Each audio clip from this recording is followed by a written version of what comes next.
times. We understand that the way to restore our economic prosperity is to energise the aspirations of the British people.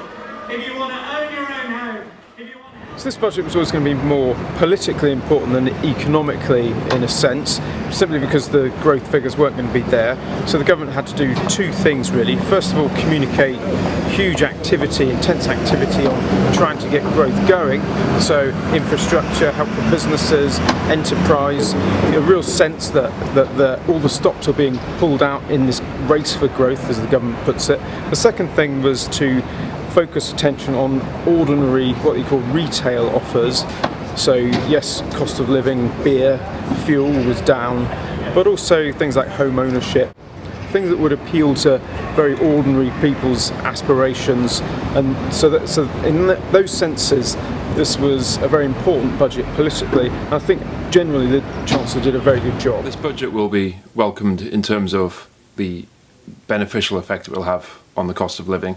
The freeze in fuel duty is very much welcome, particularly with people where fuel takes up a big proportion of their income. The cut in beer duty will be very much welcomed by responsible drinkers and struggling pubs throughout the country.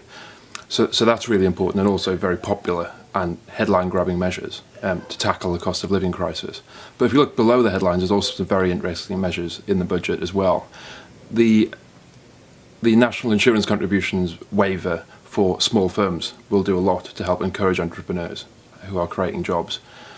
And also the fact the government is moving further forward with the reform of public sector pay, so that people get rewarded based on how well they're doing in their job, not just on length of service, will also be very important to boost public sector productivity.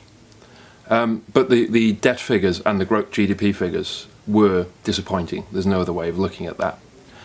Which is why we found it a little bit strange that the cut in corporation tax is being paid by another levy on the banks when we need the banks to lend to business so they can create jobs.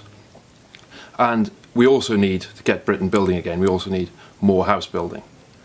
And even though we'd welcome measures to encourage first-time buyers, we'd strongly suggest that more needs to be done in terms of radical planning reform and measures like self-build to get Britain building again and build the houses we need quickly, because at the moment we're on course for the lowest level of house building since the 1920s.